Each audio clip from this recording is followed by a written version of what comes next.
Hello, everyone. My name is Susan Schoenberger, and I'm Director of Communications at Hartford Seminary and your moderator for today. Naturally, we had a few little glitches. Zoom seems to be acting up a bit today, but I think we're all set now. So on behalf of Hartford Seminary, Mercy by the Sea, and the New England School of Celtic Consciousness, I would like to welcome each of you to our live stream session with internationally acclaimed Celtic teacher, poet, scholar, and minister, Dr. John Philip Newell. Dr. Newell founded the School of Celtic Consciousness in the belief that Celtic wisdom is urgently needed at this time. As we face these difficult and unprecedented days, Dr. Newell's teachings invite us into wholeness, which consists of coming back into relationship with what is deepest in all things, reconnecting with the godness at the heart of the earth and all life forms and all people. Over the next hour, Dr. Newell will focus on how do we access wisdom in the midst of the coronavirus pandemic. In particular, he will reflect on how shall we choose to live after the pandemic. Dr. Newell will draw on teachers of the past, asking if they were with us now, what might they say to us? Over the past 2 months, Dr. Newell has shared 6 YouTube garden conversations reflecting on this topic, and I encourage you to seek those out and watch them. Today's session will draw from 3 of these conversations, weaving them together and delving in more deeply. This session is being recorded, and we will send that recording to everyone who registered today so that you can watch it again. I'd also like to share that due to your generosity, we have raised more than $1,300 for the Connecticut Food Bank to support those who are under tremendous pressure to provide for their families. So a huge thank you for that support. Hartford Seminary's president, Dr. Joel Lohr, sends his regrets that he could not be with us in person today. On his behalf, I'd like to say how thrilled we are to be in partnership with Mercy by the Sea, our neighbor down the road in Madison, Connecticut, and the New England School of Celtic Consciousness. We were fortunate enough to have Dr. Newell speak at Hartford Seminary last summer, and it was such a powerful event that we reached out to form an ongoing partnership as a host site for the New England School. While we had hoped to be face-to-face in Hartford this weekend, we are overjoyed to have so many of you. Our registration came close to 500 joining us for this live stream event. If you don't know very much about Hartford Seminary, I will tell you just briefly that our roots go back to 1834. We've changed a lot since those early days, and our focus now is on interfaith dialogue and peace building. We hope you'll look at our website, heartsem.edu, and consider taking one of our online classes or webinars this fall so you can meet some of our wonderful students of different faiths and traditions and expand your education in religion and spirituality. Now I'd like to introduce Sister Eileen Dooling, Executive Director of Mercy by the Sea, so she can tell you about that inspiring place and introduce our program. Eileen?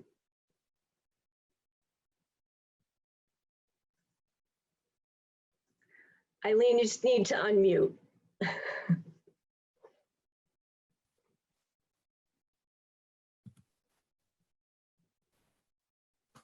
All right, as Susan said, I'm Sister Eileen Dooling from Mercy by the Sea in Madison, Connecticut. And I am delighted to be with you today to welcome you to this webinar event. For the past several years, John Philip Newell has offered the School for Celtic Consciousness as part of our summer programming at Mercy by the Sea. All of us at Mercy will miss him dearly this year. His keen and contagious sense of humor, his sensitivity and compassion. But we are delighted to be able to co-sponsor this webinar with Heartbeat and Hartford Seminary. Beyond the pandemic, how shall we live? How shall we live? Very important conversation, and we're delighted to be working with our partners at Hartford Seminary and Heartbeat. So I welcome you to this session. I'm happy to present John Philip Newell to you. He is a teacher and poet, an author of over 15 books, co-founder of Heartbeat, A Journey Toward Earth's Well-Being, a humble man, of spirit and insight, an ordained minister of the Church of Scotland, the creator of Conversations in the Garden, and a friend to many of us. That, my friends, is an incomplete introduction, but I think you get the picture. And I'm very happy to present to you today, John Philip Newell. John Philip. Thank you, Eileen, and the program team from Mercy by the Sea. And thank you, Susan and Stephen, our technical support at Hartford. Without your work, this gathering couldn't be happening. I'm very excited about the recent collaboration with Hartford Seminary. It's the first seminary in the world to enter a creative collaboration with the School of Celtic Consciousness to offer Celtic wisdom for this moment in time. So I'm delighted and very hopeful about this collaboration to make our offering for today. And welcome to you all. Thank you for agreeing to be part of this moment together. Beyond the pandemic, how shall we live? May I offer a prayer of awareness. Thou art above us, O God. Thou art within. Thou art in all things, yet contained by no thing. Teach us to seek Thee in all that has life, that we may see Thee as the light of life. Teach us to search for Thee in our own depths, that we may find Thee in every living soul. Amen.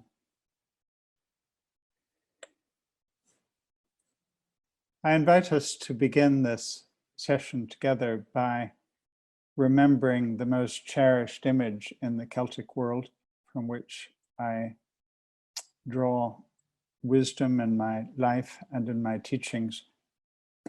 It is the memory of John the Beloved leaning against Jesus at the Last Supper. And it was said of him in Celtic legend that he therefore heard the heartbeat of God, and he became a symbol of the practice of listening. Listening deep within ourselves, listening within one another, listening within the body of the earth for the beat of the sacred presence. I invite us into this posture together today. I believe it is the key to the way of transformation.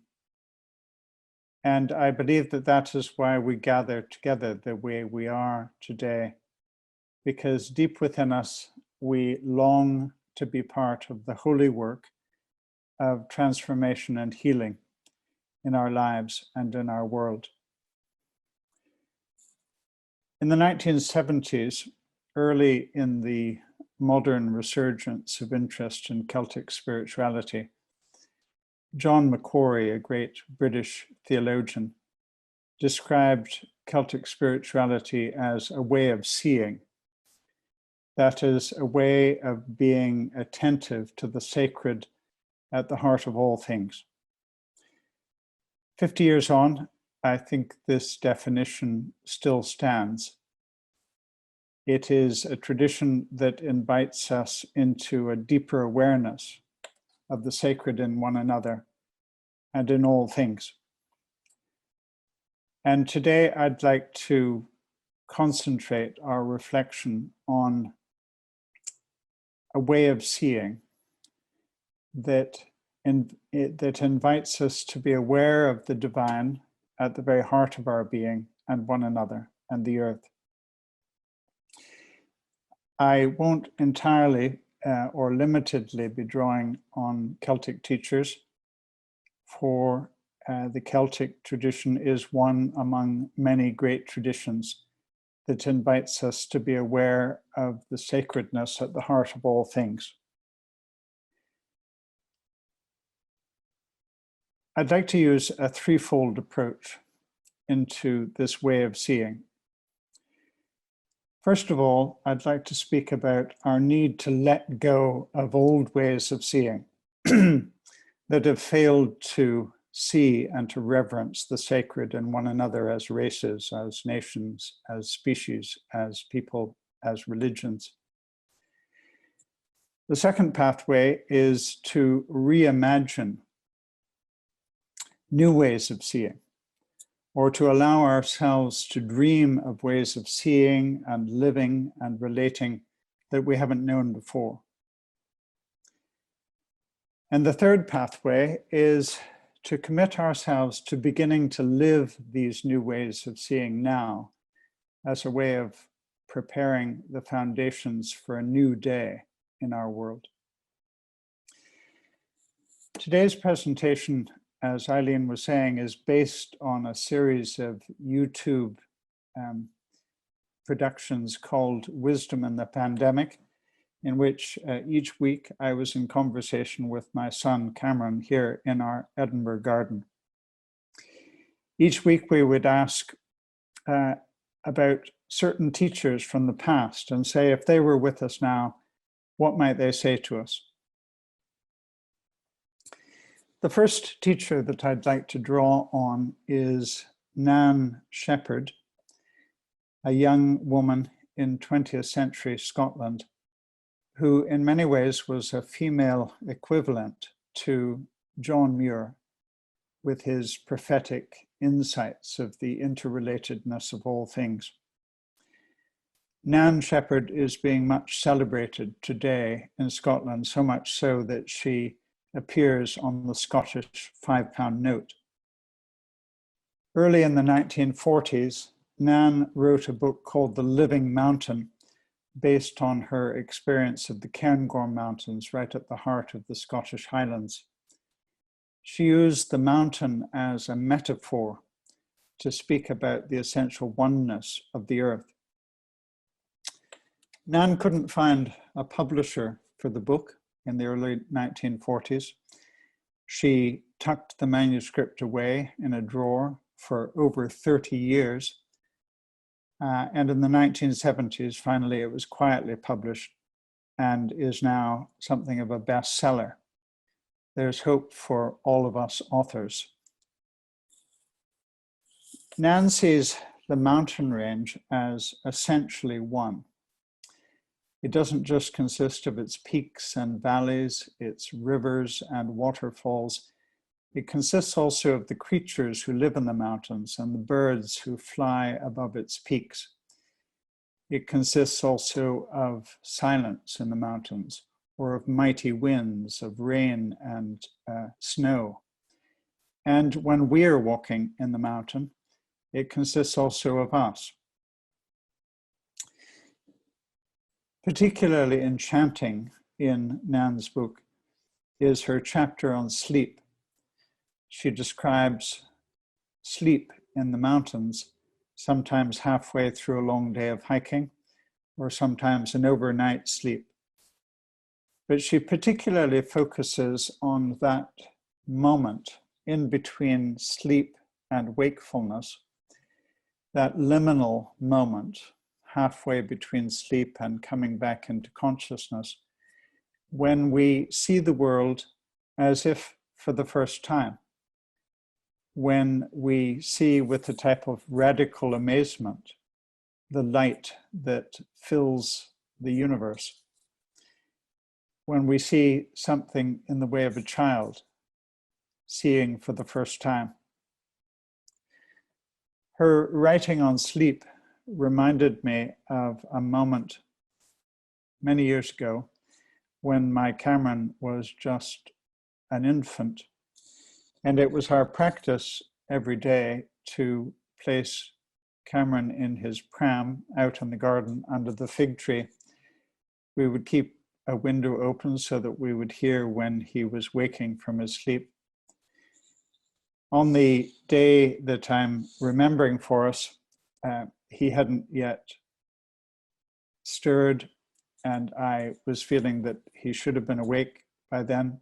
So I quietly went out into the garden, and as I approached the pram, I found him lying on his back, beginning just to come into that liminal place between sleep and wakefulness. His eyes became wider and wider as he lay looking up into the light, dappling through the leaves of the fig tree. After a little while, he reached out his arms towards the light and began a type of pre-verbal utterance of addressing the light.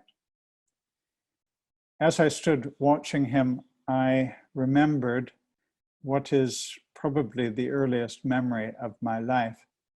I remembered being an infant under a tree, gazing at light dappling through the leaves, a type of universal memory, the memory of the child, seeing a type of shining in all things. The pandemic has been, for all of us, an opportunity of letting go of certain ways of seeing and certain ways of being. My prayer for us is that when we reach the end of the pandemic, when we begin to wake, as it were, from this time, that we may be alert and ready to let go of ways of seeing that have failed to deeply serve an awareness of the sacredness of the earth and one another, and that we may wake with radical amazement to the light that is dappling through all things, the light, something of which we can see in one another's eyes, this light that shines from deep within all that is. So Nan invites us into a type of letting go. The second teacher that I'd like to draw from is Thomas Berry, an American of Irish descent, Passionist priest, known as a theologian, but he preferred to call himself a geologian because he saw the sacredness of the earth as the focus of our lives, the focus around which we are to build our relationships and dream the future together. Thomas Berry said, "The earth is so amazing, it must have been dreamt into being." Just as in a dream, when a figure shapeshifts into another, or another form, or another manifestation, so the earth, in its ever evolving, is forever finding new manifestations, new forms. Thomas Berry also said, "We are in such a mess, ecologically, politically, religiously. We're in such a mess," he said, "that we need to dream the way forward into new ways of seeing, new ways of being, new ways of relating to one another and the earth." We are made of the dreamer. We are of the great imaginer who has brought all things into being. Deep within us, pure gift of God, is this capacity to imagine what has never been and to live faithfully to that imagination. Thomas Berry describes the present era as a moment of grace. And what he has in mind in particular about this present moment is our increasing awareness of the interrelatedness of all things. That what we do to a part, we do to the whole. This inseparable interrelatedness of all things. He says, moments of grace are transient. In other words, we can either meet this moment of grace in which we are being given an opportunity to imagine new ways of seeing and living between ourselves as races and nations and species. We can either meet this moment and learn from it, or we can miss this moment with the tragic implications of not learning from this opportunity to see and to be committed to living in new ways. The pandemic is a type of reset moment in potential. It's potentially a transition time in which we can move into an imagining of new ways of living and being. So Nan invites us to let go of old ways of seeing. Thomas Berry is inviting us to imagine new ways of seeing. The third teacher I'd like to draw from today is Etty Hillesum, a young Jewish woman who lived and died under the Nazi occupation of her homeland in the Netherlands during World War II. Nettie witnessed her people being rounded up into ghettos, being sent to transit camps before the long and final journey to Auschwitz. During these years in Holland, Nettie began a journal that she described as a dialogue with God. And that was really how Etty saw her entire life, as a dialogue with God. And by God, she meant that unnameable sacred presence deep within her and deep within all things. One of the things I have loved about Jewish wisdom, and I've tried to learn from it, is its faithful commitment to remembering the unnamableness of God, the unnamableness of the one we call God. In the Hebrew scriptures, that first major story of Revelation is of Moses encountering a bush that is on fire with the divine presence, a bush that is on fire without being consumed. Moses addresses the sacred presence at the heart of the bush and says, "What is your name? Tell me so that I can tell my people." The response is not, "I am this or I'm that, I am creator or redeemer or Lord." The response is, "I am who I am." Or it can also mean, "I have been who I have been and I will be who I will be. Don't try to name me or tame me. Don't try to put a definition on me that somehow captures the mystery." Each one of us is of I am. Each one of us is born of the nameless one. That is our deepest identity. Yes, there are certain things we love to say of ourselves and are proud to say. I love to say that I am a Scot and a Canadian, that I am a father, that I'm an author, that I'm a son of the Christian household. But none of these things, of course, capture my essence, and no definition captures your essence, and no definition captures the essence of any race or the person of any nation or any religion. We are being invited to remember the essential sacredness at the heart of one another. My rabbi brother from New Mexico, Nachum Ward-Lev, loves to tell the story of Moses encountering the bush that is on fire. And he says the extraordinary thing about that story is not that the bush was burning, but rather that Moses noticed, because every bush is on fire. Everything is ablaze with sacred presence. Nachum says the whole universe is a burning bush.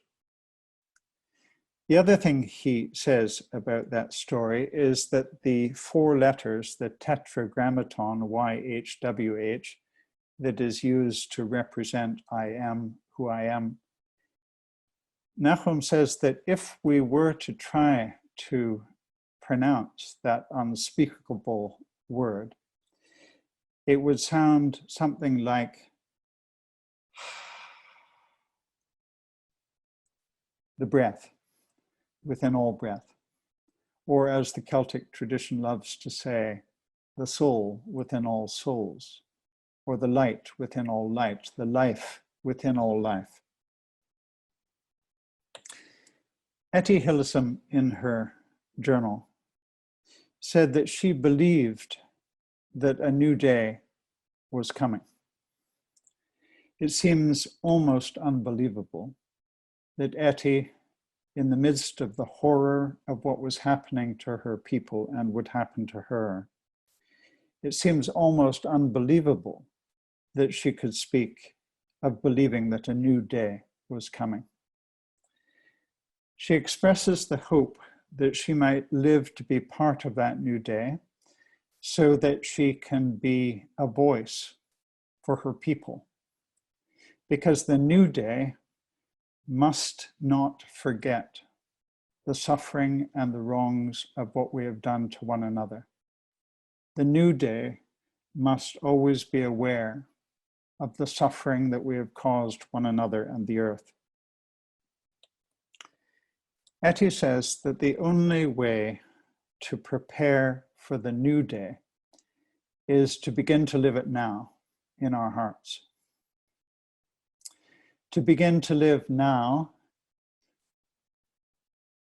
the new way of seeing the sacred presence at the heart of one another and all things. Letting go of old ways of seeing that have failed us. Imagining new ways of seeing the sacred in one another and living and relating according to that new vision. And committing ourselves now to start to live that new way of seeing in order to lay the foundations of a new day. I'd like to move now from the realm of thought, ideas, teachings, to that creative position of listening within, that type of equipoise between head and heart. And I'd like us to do that through the use of a very simple chant.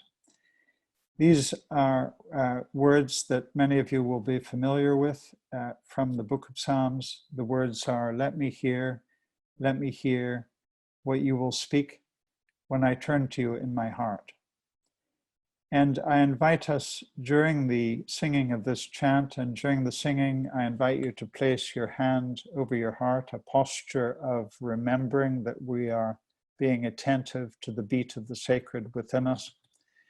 I invite you maybe to look away from the screen to give your eyes a rest, or to close your eyes, and to join the chant if you wish, but allow the chant to serve an awareness and an attentiveness, a listening to what has been stirring in you as we've been speaking of letting go of old ways of seeing, imagining new ways of seeing and living, and beginning to live those new ways now.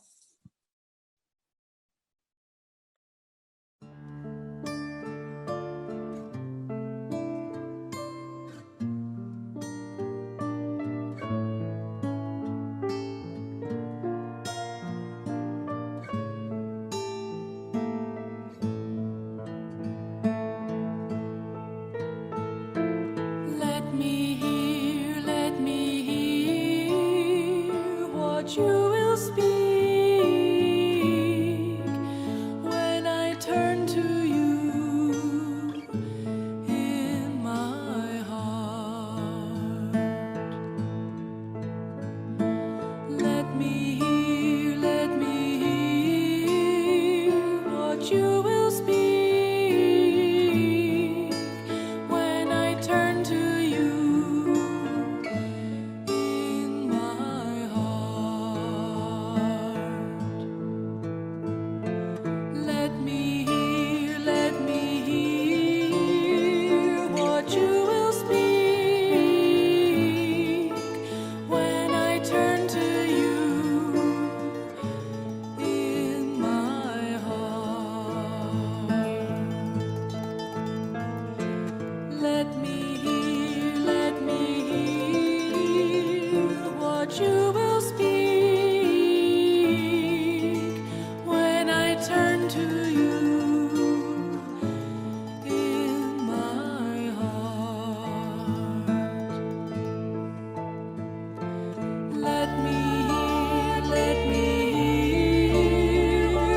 what you will speak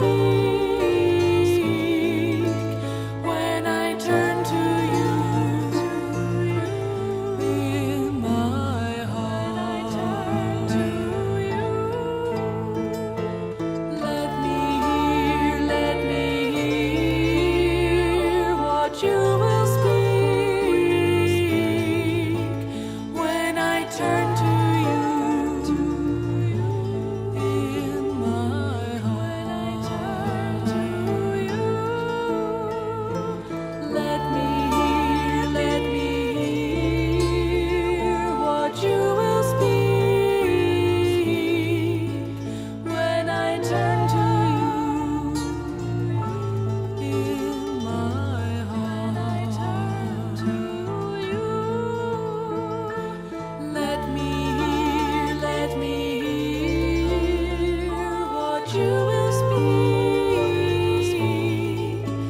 when I turn to you in my heart.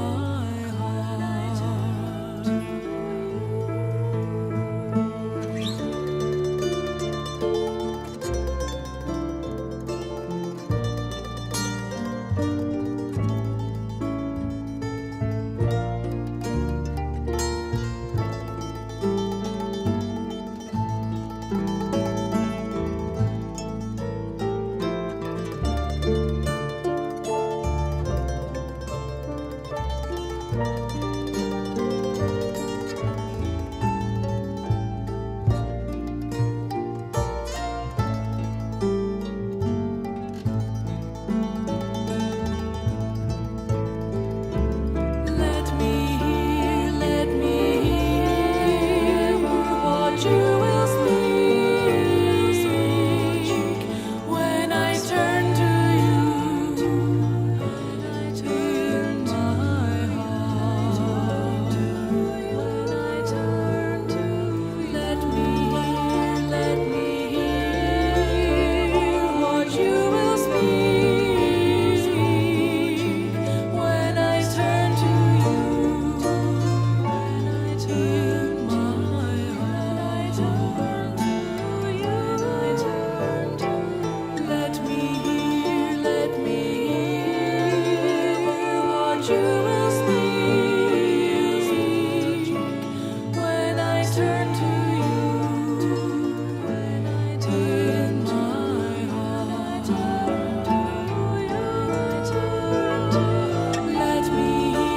Let me hear what you will speak when I turn to you in my heart. When I turn to you.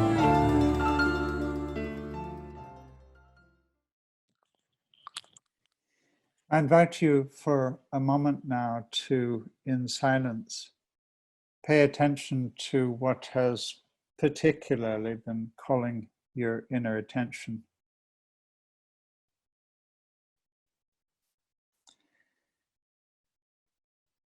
Awake, O my soul, to the sacred dreams that are stirring within you. Awake to the imaginations of the human heart and the cherished hopes of what is yet to be. Do not be afraid. Awake, O my soul, to the sacred dreams that are stirring within you.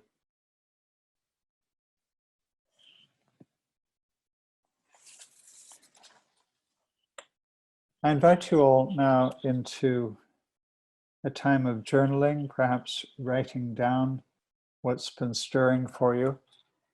And it can be a time also of submitting questions or comments that will reach Susan as our moderator, some of which she'll be able to then pose in the form of question or comment to me.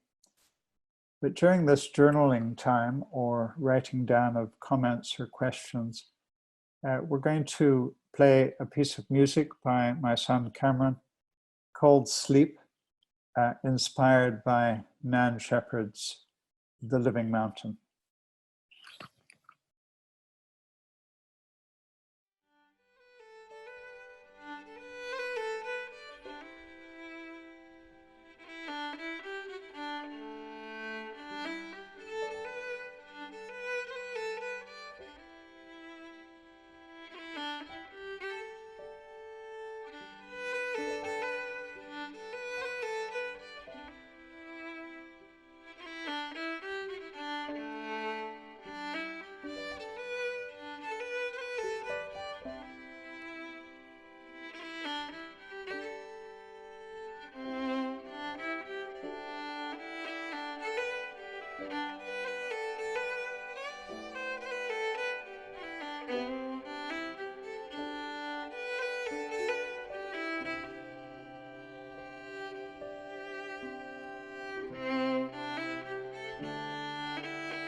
Hi, everyone. I am going to just start with a few questions.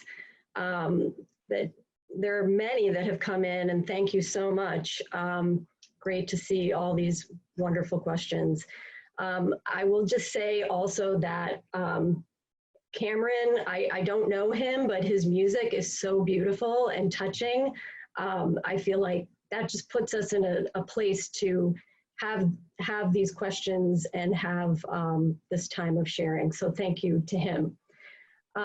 So one of our questions is, what does the word listening mean to you in its most expansive definition?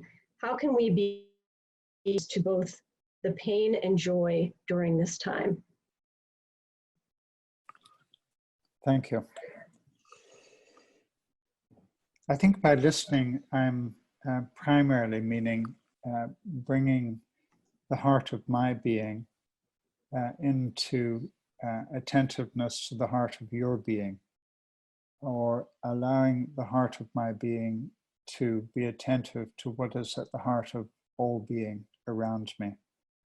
And as we were focusing on, in part during the first episode in this series, when we heard of Hildegard of Bingen inviting us to fly with two wings of awareness both of the glory on the one hand and awareness of the pain on the other. And I believe that a spirituality of depth and maturity is a spirituality that is always inviting us to be attentive both to the glory, to the sort of unspeakable glory that burns or shines deep within all things, but also to the pain at the heart of one another, and the pain at the heart of one's own family, at the heart of one's own life, at the heart of one's own nation. And it's that twin awareness that I'm meaning when I speak about an attentiveness or a listening deep within to the heart of one another.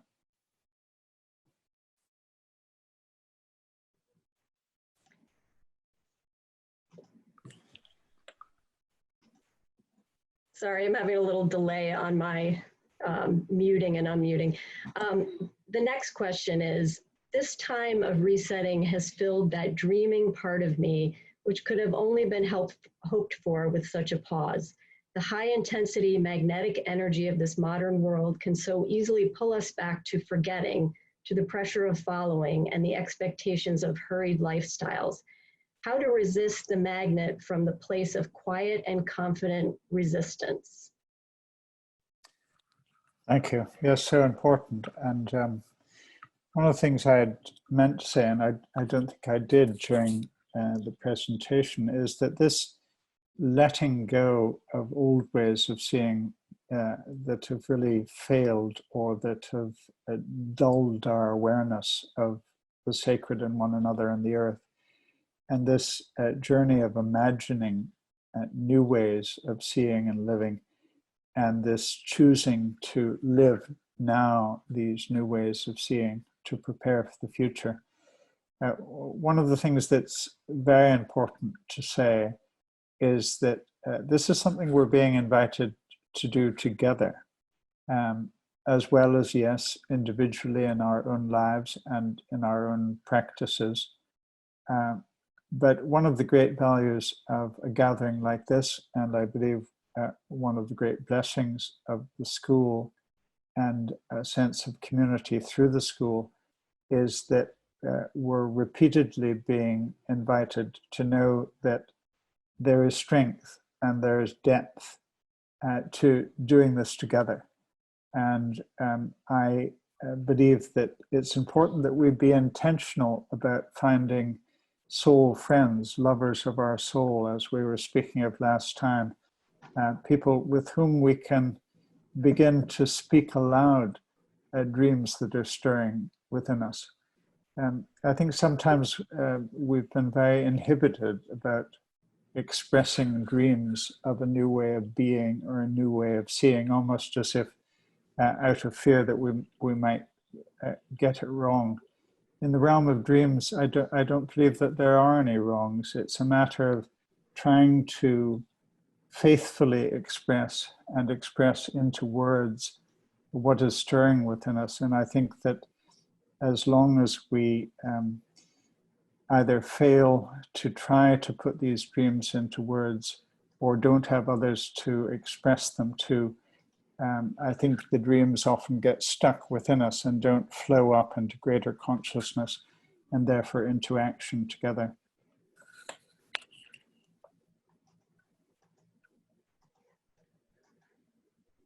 Can you hear me? Oh, Yes. okay, thank you. I'm having a little bit of a delay. So one of the questions is that some of us have children, in young adult children even, who are scared and a bit hopeless about the future. What advice do you have as we talk to them about how the world may look after the pandemic? Thank you. My own sense of the younger generation, and by that I'm certainly including sort of my children, in their 20s and 30s. One of my impressions of that generation is that they know things that my generation didn't or had to learn. That generation, I think, has an awareness of sensitivity to the earth that our generation has really had to learn in a way that hasn't come so immediately. I think that the younger generation has been alert to the naturalness of reverencing the heart of other religious traditions, looking with greater expectation to the so-called other, to be in relationship with people who might not have fitted into our religious or cultural norms. And so I think that the younger generation carries great gift for older generations. And one of the things I've been very committed to, based on my own experience, is just how much we need one another as generations. A number of years ago, on an Iona pilgrimage, there were about 40 of us on the pilgrimage event. And on the opening night, we took it in turn to introduce ourselves and to speak about what we were yearning for. And there was a group of students from Washington, the state of Washington, average age sort of early 20s. And on the other side of the circle, there were a few sisters from a religious order in America, average age maybe about 80.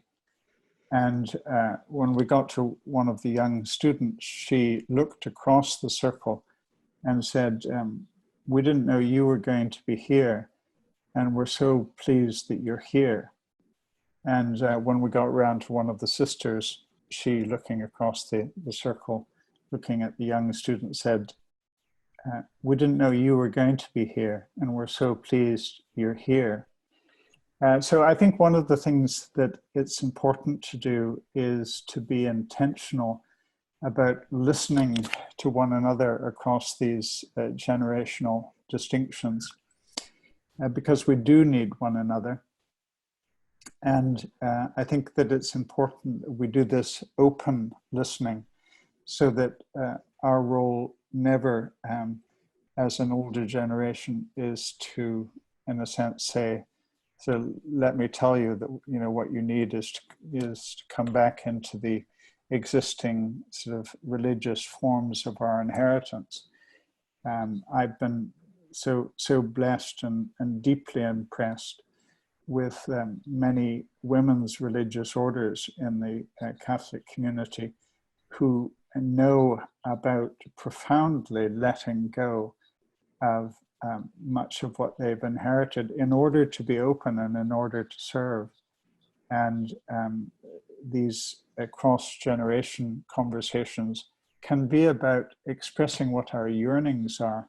And I think it's in getting in touch with our yearnings that we are much sort of readier and much more likely to together discover what will satisfy these deep yearnings to be in true relationship with the earth and with one another.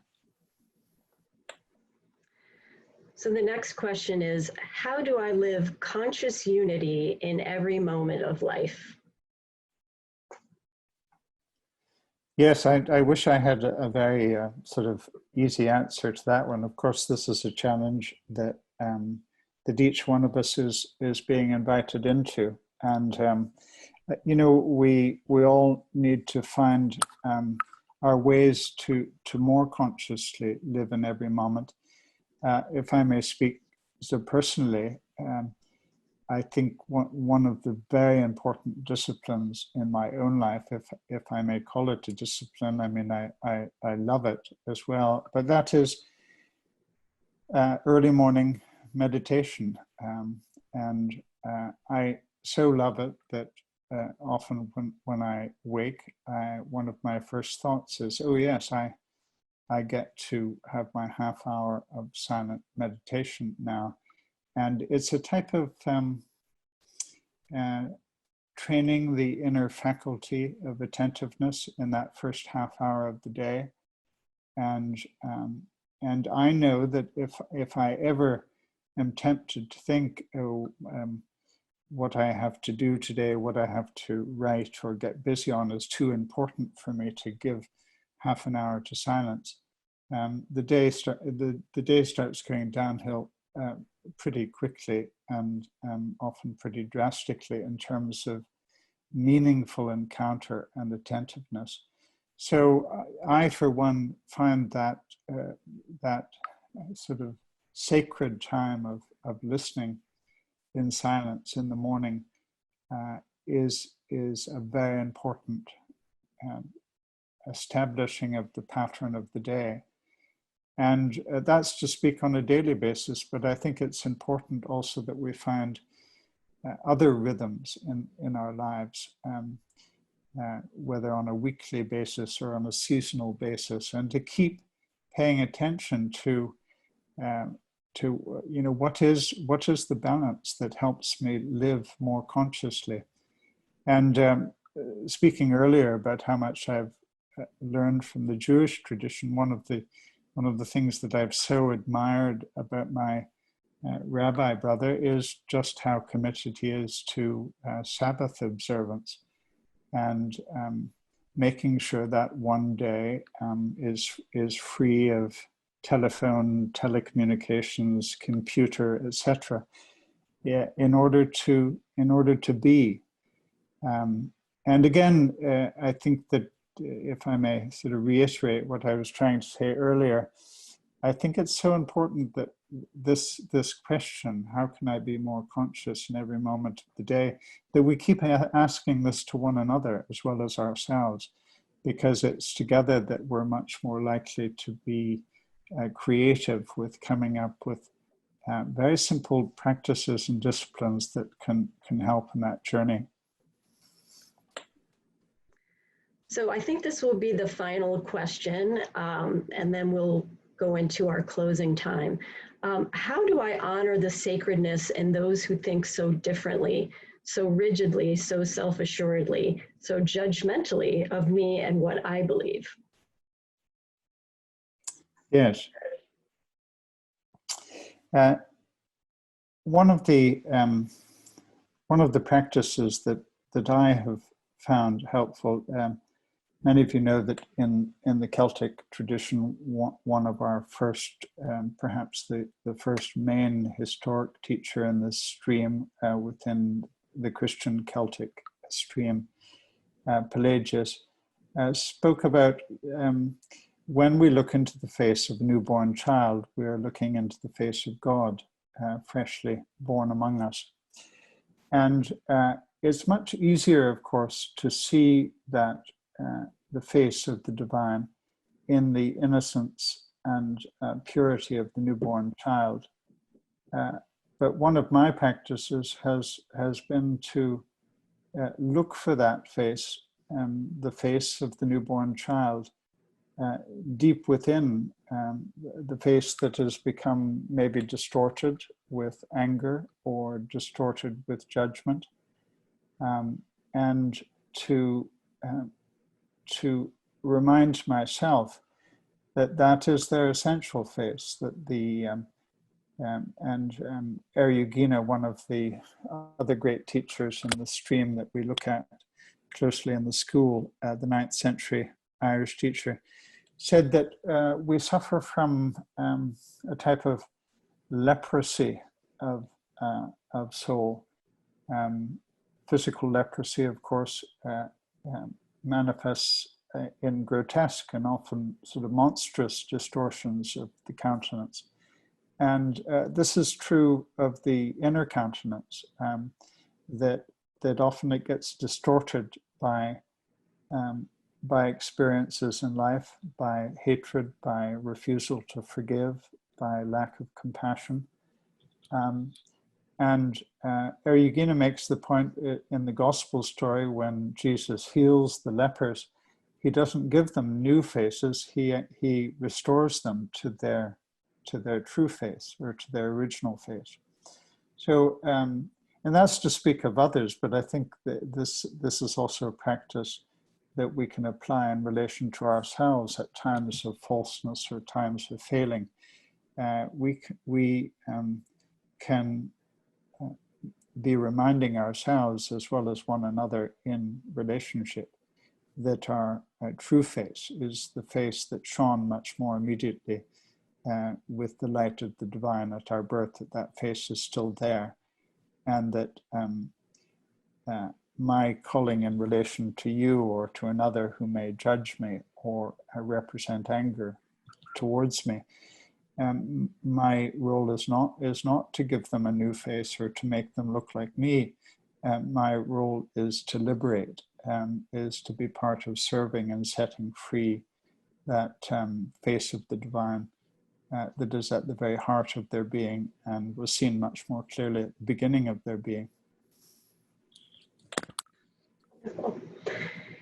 So I'd like to thank everyone for attending today. We are so grateful to Mercy by the Sea and the New England School of Celtic Consciousness for helping to promote and organize this event, and to the staff of Five Oaks Education and Retreat Center in Canada for sharing their experience with us.